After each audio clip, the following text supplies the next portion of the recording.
정관용의 지금 이 사람.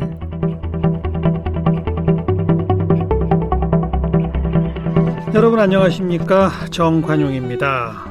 먹고 살기도 힘들었던 1970년대부터 환경문제, 환경운동을 공부한 분이 있습니다. 그리고 이 서슬퍼런 독재 정권이 있던 80년대 초반부터 공해추방운동을 시작으로 환경운동의 새 장을 열어 제친 분이 있어요. 우리나라 환경시민운동의 대부라고 할 수 있는 환경재단의 최열 이사장. 지금 코로나19로 우리 모두 고통받고 있는데 따지고 보면 이것도 환경 파괴와 관련이 깊다, 이렇게 목소리를 높이시는데요. 오늘 함께 만나봅니다.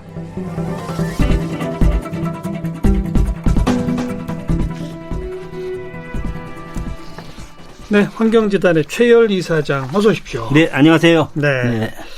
코로나19도 결국은 환경 파괴와 관련이 있다?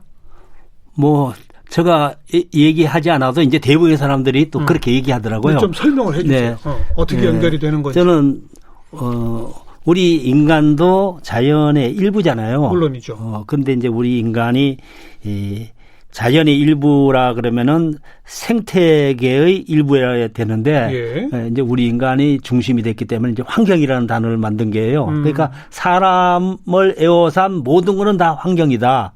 그러네요. 예, 그래서 이제 사람이 할 수 있는 건 다 해보자. 그래서 이제 뭐 좋게 말하면 이제 개발이고, 나쁘게 말하면 이제 과도한 이제 개발, 환경 파괴, 훼손 이런 쪽으로 이제 간 거죠.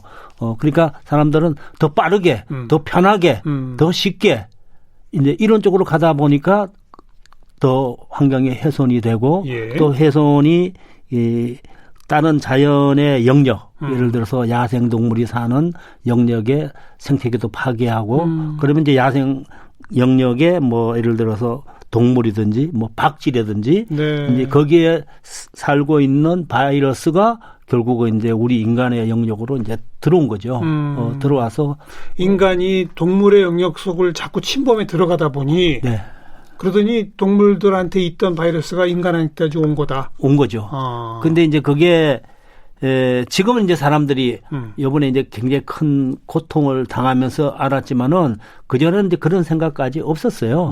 그러니까 예를 들어서 뭐 구제역으로 굉장히 많은 돼지들이 살아있는 돼지를 그냥 그전에만 살처분해가지고 하는 걸 보면서도 사람들이 그냥 간접적으로는 좀 불쌍하구나 그러지만 뭐 그런 거에 대해서 그렇게 대수롭게 생각하지 않았거든요. 그게 사람의 문제가 될 줄 몰랐던 거죠. 그렇죠. 우리한테. 그러니까 광우병도 마찬가지죠. 광우병도 영국에서 먼저 생겼는데 거기도 오래된 그 소, 그다음에 젖소, 이제 뼈, 뭐 이런 걸 다시 갈아가지고 다시 사료로 줘서 결국은 소가 이제 막 미치는 그런 병이 벌써 생긴 지 벌써 30년 넘었잖아요. 근데 그게 전 세계적으로 이렇게 막 통제하는 이 시스템까지는 가지를 않았거든요. 그러니까 그때만 심각한 거 알고 또 지나가다가 계속 이제 이런 게 이제 반복이 되니까 사람들이 우리가 지금 자연 생태계를 이렇게 훼손하면은 더 큰 재앙이 오겠다. 그렇죠. 또 이제 환경 운동을 하는 사람들은 지구가 가지고 있는 환경 용량이 있는데 우리가 용량 안에서 살아야 되는데 이게 1980년대 환경 용량을 초과한 거거든요. 이미 초과했어요. 초과해서 지금은 이제 어떤 사람은 뭐 170%라 그러고 어떤 사람은 이제 150%라 그러는데 저는 한 150% 그러면 이제 1.5배. 그러니까 아주 쉽게 말씀드리면은 한 달에 수입이 100만 원인데 계속 150만 원씩 쓰는 거예요. 누가 표현하기를 계속 이런 식으로 살면 지구가 하나 더 필요하다면서요. 지금 현재 이걸로 치면은 우리가 뭐 지금 이제 1개 반 정도 필요한데 글쎄요. 미국 사람 정도 살려면 한 5개. 지구 5개? 예. 그리고 이제 한국 사람 같이 살려면 한 3개 반. 세계 인구 전체가 살려면? 그 정도 이제 살라 그러면은. 그러니까 결국은 우리가 살고 있는 지구를 흥청망청 쓰기에는 부족한 지구지만 굉장히 그거를 절제하고 전략하고 또 문화적인 생활로 예를 들어 음악을 듣는다든지 뭐 방송을 듣는다든지 아니면 올레길을 걷는다든지 박물관을 간다든지 그러니까 삶의 질은 높이면서 물질적인 욕망을 줄이는 쪽으로 전환해야 되는데 네. 그 부분이 이제 잘 안 된 거죠. 환경 파괴, 동물의 세계를 우리가 침탈에 들어가다가 이런 사태가 왔다는 말씀. 네. 또 많은 분들이 지구온난화하고 이 코로나19도 연결이 된다면서요? 지구온난화하고 영향이 제일 많죠. 어떻게 연결되는 거죠? 그건 또? 예를 들어서 이제 지구가 이제 점점 더워지잖아요. 더워지면은 예를 들어 동토. 시베리아에 있는 동토에 녹죠. 있는 것이 이제 녹아요. 지금 동토가 지금 35도 막 37도 그래요. 예. 굉장히 지금 뜨겁습니다. 시베리아가 그렇다면서요? 예, 시베리아가요. 그럼 거기 하면은 거기에 녹아 있던 박테리아나 이런 게 이제 다시 나오는 거예요. 영구 동토층 안에 그런 박테리아가 많죠. 그래요? 얼어가지고 그대로 있는데 그게 이제 녹으면서 다시 이제 살아나는 거죠. 그래서 그것 때문에 이제 나타나는 것도 있고요. 그다음에 지구 전체가 이제 더워지면은 훨씬 더 많은 병균이라는 게 추울 때보다는 더울 때가 훨씬 많은 창궐하죠. 예, 창궐하기 때문에 네. 이제 그런 부분에서도 문제가 되고요. 그래서 지구 온난화가 계속 지속이 되면은 뭐 해수면이 올라가든지 뭐 그다음에 여러 가지 이제 현상이 일어나지만 그 중에서 이제 우리 인간의 생명하고 연관되는 예. 부분은 예. 이제 박테리아 예. 이게 이제 제일 우리에게 영향을 주는 거죠. 네. 또 얼마 전에 뭐 메르스, 사스 뭐 이런 것들도 다 동물로부터 온 바이러스 아니겠습니까? 그렇죠. 낙타 뭐 이런 네. 것도 있고. 근데 그런 게 주기가 점점 짧아지고 있다면서요. 몇 년 그 발생 주기가. 발생 주기가 이제 짧아지고 있죠. 그죠? 그전에는 뭐 몇십 년 단위에다가 점점 짧아져 가지고 지금은 이제 몇 년 단위로 그러니까. 몇 년 단위로 이제 나오는 데다가 이제 요번에 나오는 코로나 바이러스 같은 경우에는 전염성이 이제 굉장히 강하니까 처음에는 우리가 직접 접촉하고 그러지 않으면 관계가 없다 그랬는데 지금은 이제 공기를 통해서도 감염이 된다 이런 식으로 나오고 또 바이러스가 또 이제 변종이 계속 생기거든요. 그러게요. 변종이 생기면은 변종이 이제 독한 변종이 생기면은 일반적으로 감염은 적어져요. 치명률이 높으면 전염성은 약화지고 예, 치명률이 떨어지면은 전염이 높아지는데 그렇죠. 근데 이제 지금은 이제 변종이 생기면서 이제 우리가 지금 우리나라에 들어온 거하고 또 지금 외국에 있다가 들어온 사람들이 하는 변종은 조금 더 독성이 강하다 이런 얘기를 하죠. 네.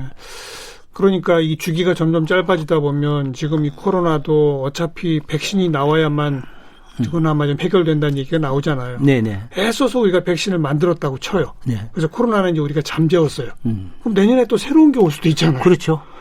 그럼 이제 어떻게 합니까? 이거 어떻게 살아요? 그래서 이제 독감 같은 경우에는 같이 사는 거잖아요. 글쎄요. 미국 사람 같은 경우에는 독감으로 생명 잃는 사람이 굉장히 많거든요. 많죠. 우리나라도 꽤 되죠. 그러니까 이제 그렇게 같이 이제 공존하는 거예요. 공존하는 건데 이 코로나 바이러스 같은 경우에는 예방약도 없고 네. 치료약도 없으니까 네. 사람들이 더 이제 좀 무서워하는 거죠. 이런 사태를 겪으면서 전 세계인 특히 또 우리나라 국민들이 이제는 정말 환경 문제 생각해야 돼. 우리가 뭐 너무 흥청망청 인간만 생각해서 살면 안 돼. 이런 자각이 좀 생기고 있다고 보세요? 저는 생각은 많이 변화됐어요. 그러고 있다고 보세요. 생각은 많이 변화되고요. 또 외국도 다 압니다. 아프리카 가도요. 기후 재난이 가장 심각하고 중요하다고 다 알아요. 이제 다 알거든요. 이제 다 아는데 문제는 실천이죠. 실천과 더불어 개도국이 가지고 있는 생각이 있어요. 개도국은 선진국에서 생활이 훨씬 열악하니까 그러니까 선진국만큼은 아니더라도 선진국을 쫓아가야 된다고 그렇죠. 다 생각을 해요. 그 생각한다는 건 뭐냐면은 이제 개발하는 거거든요. 그렇죠. 개발이라는 건 결국 에너지를 땅속에 있는 탄소, 석탄, 석유, 가스를 빼서 쓰는 거예요. 네, 그걸로 인해서 지구가 더워지고 그걸로 인해서 미세먼지가 생기고 그걸 화학적으로 합성해서 플라스틱이 만들어지고 이렇게 해서 결국은 다시 우리가 이제 피해를 보는 거거든요. 네. 그래서 이제 후발 개도국은 탄소 경제, 탄소 중심의 경제를 벗어나서 자연 에너지, 햇빛이라든지 바람이라든지 바이오라든지 이런 쪽으로 이제 가면은 점프를 하는 거죠. 근데 안 되잖아요, 아직. 그러니까 지금은 안 되지만은 예를 들어서 이제 중국 같은 경우에 중국 같은 경우는 태양광을 세계에서 제일 많이 지금 설치하고 있거든요. 왜냐하면은 태양광의 그 코스트가 해마다 한 15센트씩 떨어지는 거예요. 해마다. 예를 들면은 제가 그만큼 싸게 이제 전기를 생산할 수 있다는 거죠. 그러니까 제가 환경운동연합 사무총장 할 때 저희들이 이제 지붕에 저희 사옥에 그 태양광을 설치를 했어요. 그때가 2001년이거든요. 그때 3억을 들여서 설치했어요. 그때는 독일제. 3억. 예, 우리나라에서 생산 못 하니까. 근데 지금은 그 규모를 하는데 1,000만 원도 안 듭니다. 그러니까 우리 TV도 똑같아요. PDP. 맞아요. 처음에 만들었을 때 1,000만 원 넘었는데 맞아요. 지금 20만 원도 안 하거든요. 그러니까 태양광에 대한 그 대량 생산 기술 혁신에 의해서 굉장히 가격이 떨어지고요. 그다음에 배터리 있잖아요. 우리가 지금 그 핸드폰이나 자동차에 들어가는 배터리도 가격이 계속 떨어집니다. 떨어지죠. 계속 떨어지죠. 그나마 정말 다행이에요. 그런 거는. 그럼요. 근데 이제 말씀하신 개도국들이 환경 문제 얘기하면 아니 선진국 니네들이 지금까지 환경 다 망쳐놓고 우리도 좀 살아보려고 하는데 왜 우리한테는 개발 못하게 하고 또 이런 인식이 있지 않습니까? 그래서 이제 그것이 이제 결국은 그 92년 리우 환경에 의해서 기후 변화 협약이 체결이 되고 그다음에 이제 그것을 구체적으로 할당을 주기 위해서 교토 정서가 만들어져서 할당을 다 했는데 부시 대통령이 되면서 탈퇴해 버린 거예요. 미국이 탈퇴해 버리니까 이제 그게 완전히 허무하게 된 거죠. 그러게요. 그래가지고 이제 또 할 수 있는 게 뭐냐면은 강제로 할당하면 이게 말을 안 들으니까 자기 스스로 할당량을 쓰자. 그게 다 쓴 거예요. 다 썼는데 트럼프가 대통령이 되면서 또 탈퇴를 한 거예요. 물론 이제 지금은 이제 중국이 미국보다도 훨씬 온실가스를 많이 배출하고 있지만 그래서 저는 이제 그런 걸 보면서 느낀 것은 선진국이 가지고 있는 개도국에 대한 이해, 지원, 지구적인 평화 이런 걸 생각하면은 어떤 형태든지 지원을 해야 되거든요. 그 지원은 결국은 돈과 기술입니다. 그렇죠. 돈과 기술인데 그 돈과 기술을 할 수 있는 그 비용이 어디서 나와야 되느냐. 저는 한 20년 전부터요. 군사 비용을 전 세계 군사 비용을 10% 줄여야 된다. 그거 아니고는 현실적으로 불가능합니다.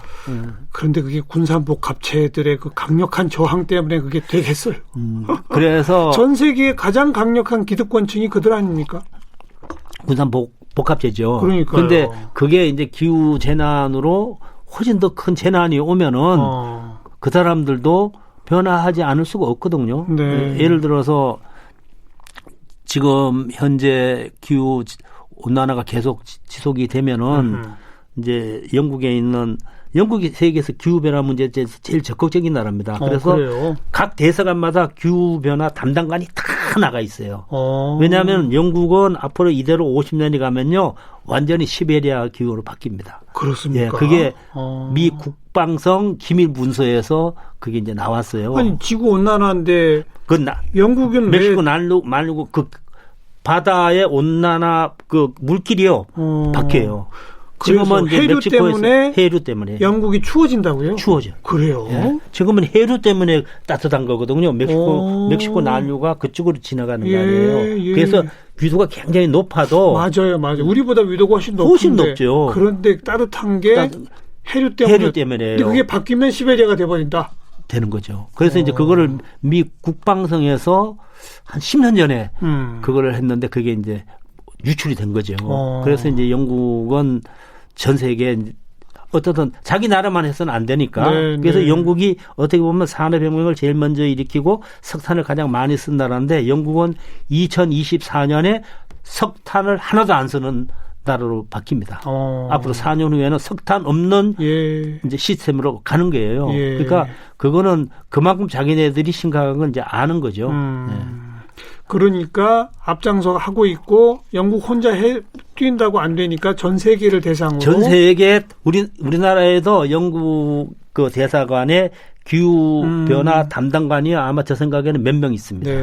다 있어요. 세계적 협력까지도 끌어내려고 그럼요. 앞장서고 제일 앞장서고 그런데 영국하고 친한 미국은 왜 그렇게 계속 빠지고 있어요. 미국은 이제 연방 정부이기 때문에요. 아이고. 트럼프 정부는 그렇게 가지만은 미국이 또 캘리포니아 주 같은 경우에는요, 굉장히 빠르게 지금 그 자연 에너지, 예. 태양광 풍력이 어마어마하게 많습니다. 예. 그러니까 저는 뭐 물론 대통령이 가장 중요하지만 또 주 단위로 그 노력을 해서 있다. 그 기존에 있는 온실가스가 계속 미국도 줄어들고 있습니다. 네. 우리나라 현 문재인 정부의 환경에 대한 어떤 인식, 정책적 노력의 정도는 몇 학점 주실래요?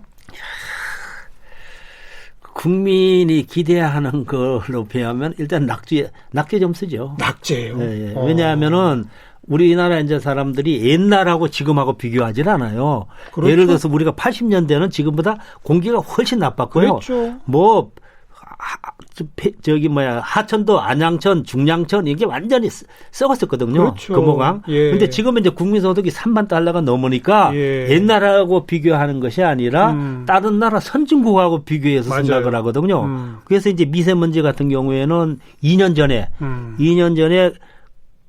3년 전, 2년 전에가 가장 심했어요. 그때 그랬죠? 이제 겨울부터 봄까지요. 그러니까 뭐 전 국민들이 막 기침이 나고 뭐 애들 바깥에 나가지도 못하고 그러니까 이제 그때 여론조사를 했습니다. 한국 정부의 그 보건사회연구원에서 네. 조사해서 지금 이 시점에서 가장 시급히 해결될 과제가 뭐냐. 그때 이때까지는 항상 경제 문제 아니면 일자리였는데 미세먼지가 됐거든요. 그랬어요. 미세먼지가 되고 그다음에 이제 경제 문제 이렇게 됐는데 이것도 이제 그 당시 정부가 그 이제 박근혜 정부 뭐 이때 계속 뭐란 게 뭐냐면은 우리나라에서 나오는 게 아니고 중국에서 온다. 그랬었죠. 그런 식으로 계속 얘기하니까 사람들이 어쨌든 뭐 정부에서 얘기하니까 그런 걸로 이제 알고 상대적으로 그러면 우리도 줄이면서 중국에 요구를 해야 되는데 우리가 줄이질 못한 거예요. 중국은 그리고 많이 줄였다면서요? 중국은 지난 4년 사이에 예. 그 시진핑 주석이 생태 문명 건설이라는 걸 들고 일어났어요. 이때까지는 그 하면은 항상 정치, 경제, 문화, 사회 네. 이 네 가지를 했는데 5가지 나온 게 생태 문명 건설입니다. 그렇죠. 왜냐하면은 중국의 미세먼지는 우리나라보다도 훨씬 심각하잖아요. 그리고 8살 된 어린이가 죽었는데 시체를 해보니까 폐에 미세먼지가 꽉 찬 거예요. 아이고. 그리고 중국에 있는 유명한 여성 앵커가 예. 자기 애가 너무 미세먼지 때문에 고통스러워서 앵커를 그만두고 자기가 직접 방송 그걸 프로그램을 만들어 가지고 막 하고 그러면서 이제 완전히 중국의 정책이 바뀌어 가지고 중국은 지난 4년 사이에 한 25% 30%를 줄인 거예요. 그랬다면서요. 네, 완전히 줄였습니다. 그거는 세계적으로 공인이 됐다면서요. 그런데 한 우리나라 10년 사이 한 40%. 좀 그렇게 들은 것 같아요. 최근에 이제 4년 5년 사이에 한 25% 30% 이제 줄였는데 근데 우리는 안 줄이면서 우리나라는 이제 그대로예요. 그대로 정체입니다. 그러니까 그대로인데 중국은 그대로인 거에 비해서 한 4배가 높았는데 그게 이제 최근 이제 계속 줄이면서 이제 우리나라의 배 수준이 된 거예요. 네, 배 네. 수준이 되고 이제 우리는 이제 그대로 정체가 되어 있는데 얼마 전에 이제 중국하고도 이제 협조 관계가 만들어지고 그러면서 이제 반기문 국가 기후 환경 위원장이거든요. 그렇죠. 그분이 이제 예. 그분이 중국에서 오는 게 한 30% 된다. 아니, 그러니까 그렇다 하더라도 네. 중국과 국제적 협력도 물론 해야 되지만 우리 방금 지적하신 것처럼 우리 내부에서도 획기적으로 줄여가면서 중국 탓도 하려면 해야지. 저 얘기가 그 얘기예요. 그러니까요. 저는 계속 그 얘기를 했어요. 지난 몇 년 동안 우리 정부는 안 줄였다는 거 아니에요? 안 줄였죠. 안 그러니까 줄이다가 낙제다. 이제 작년부터 네. 작년에 이제 그 국가 기후 환경 회의가 출범하면서 이제 조금씩 줄다가 예. 이번에 이제 코로나 바이러스 때문에 생산 활동 교통량이 줄어들면서 저절로 줄었어요. 저절로 줄은 거예요. 이게 알겠습니다. 네. 알겠습니다. 서울 환경영화제 얼마 전에 했었죠. 네네. 이게 벌써 17회라고요? 네, 17회가 됐어요. 오. 그러니까 우리나라 사람 중에 이제 물론 이게 매년 하는 거죠? 매년 하죠. 제가 환경영화제를 만든 이유가 사람의 마음을 바꾸는 것은 뭐 띠들르고 막 구호외친다 그래서 바뀌어지는 게 아니더라고요. 제가 그렇죠. 몇십 년 동안 했더니 예. 사람에게 감동을 줘야 되는 거예요. 근데 그 감동은 문화예술적으로 접근해야 된다고 저는 생각을 하는 거예요. 예, 뭐 예. 좋은 음악도 있고 그다음에 뭐 다양한 게 있지만 가장 영향을 주는 게 저는 영화라고 생각합니다. 네. 영화 뭐 아바타 이런 거는 막 전 세계 막 몇억 명이 보잖아요. 그래서 저는 한 편의 좋은 영화가 세상을 바꿀 수 있다. 한 편의 좋은 영화가 10분의 세미나보다 더 좋다. 맞는 말씀이에요. 예, 그런 생각을 하고 제가 2002년에 환경운동연합 사무총장 할 때 프렌드 오브 어스 지구의 세계 총회가 있어요. 네. 거기에 이제 우리 환경운동연합이 가입을 이제 신청했거든요. 예. 스위스 인터락켄에서. 예, 예. 그래서 거기서 가입이 됐어요. 되니까 저보고 한마디 하라 그러잖아요. 그래서 제가 21세기는 환경과 문화와 여성의 세계입니다. 그리고 저는 앞서가셨네요, 확실히. 예, 한국에서 예. 환경 영화제를 만들어서 예. 사람들에게 환경의 중요성을 알리겠습니다. 그랬더니 거기 온 전 세계 대표들이 일어나가지고 기립박수를 치는 거예요. 저는 그 영화제 메커니즘도 모르고 하여튼 영화가 중요하다. 그래서 이제 와가지고 환경영화 준비해서 2004년부터 2004년부터 이제 지금까지 했는데요. 이제는 이제 세계 3대 환경영화제가 되고요. 세계 3대면 어디가 또 있어요? 캐나다. 예, 캐나다의 토론토 하고요. 그다음에 이제 파리가 컸었는데 파리가 이제 다시 문을 닫았어요. 예, 뭐 어떻게 안 되고. 예. 그래서 저희들이 영화제 하면서 파리 환경 영화제하고 공동으로 또 행사를 파리에서 한 적도 있고요.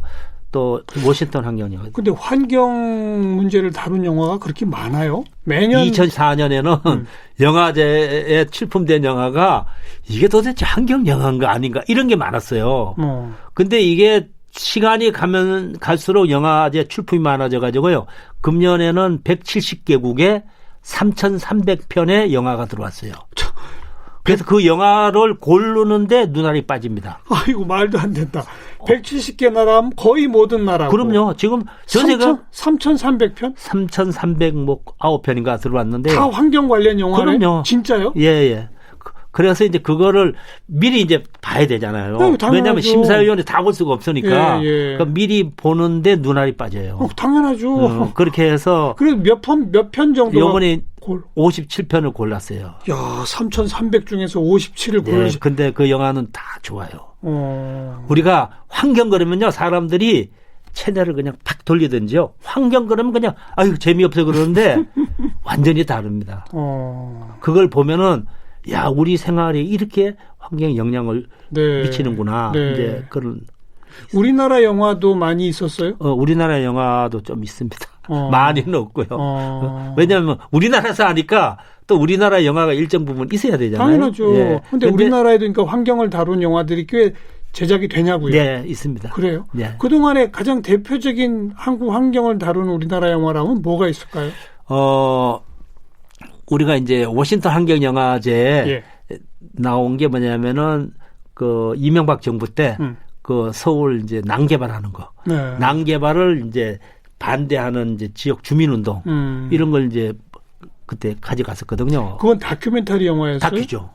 다큐 영화고 저희 영화에서 또 처음 1회, 2회, 3회, 4회까지는요. 극영화를 만들었어요. 네. 영화를 만들었어요. 그래서 유명한 장진 감독. 환경단체가 주도해서?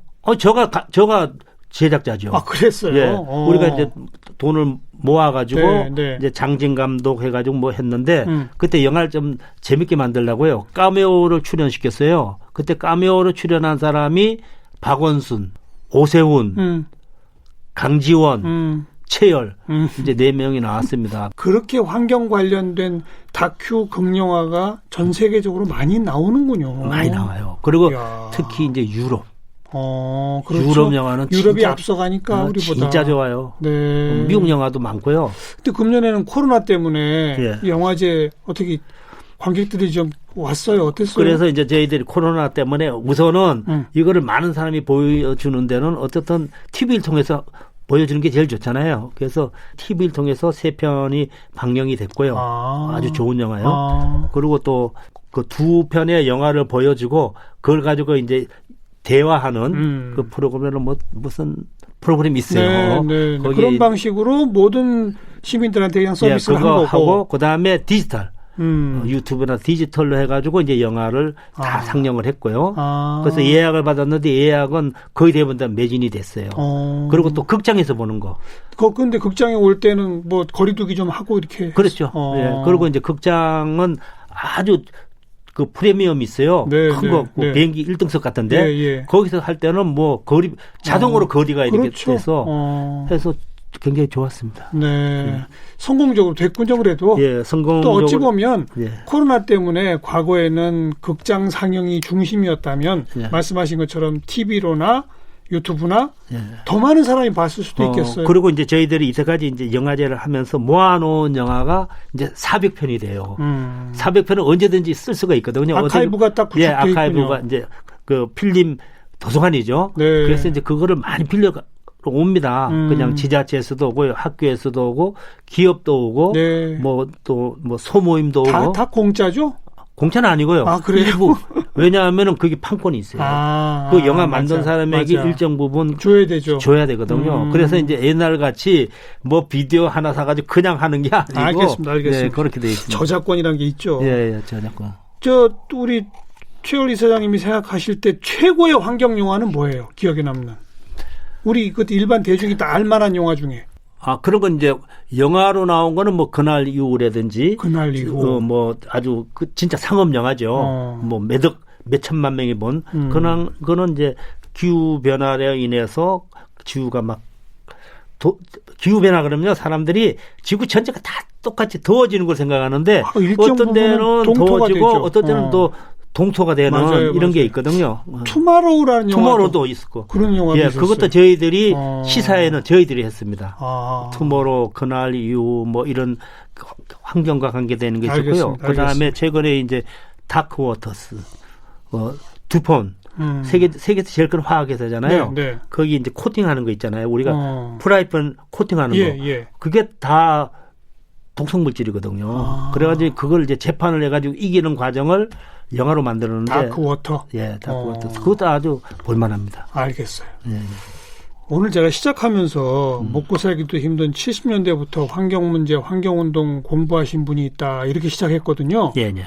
근데 지금 우리 코로나 얘기하고 환경 영화제 얘기하다 보니까 시간이 다가오셨어요. 어떻게 환경운동에 하시게 됐는지는 내일 좀 마저 말씀드리도록 하겠습니다. 네.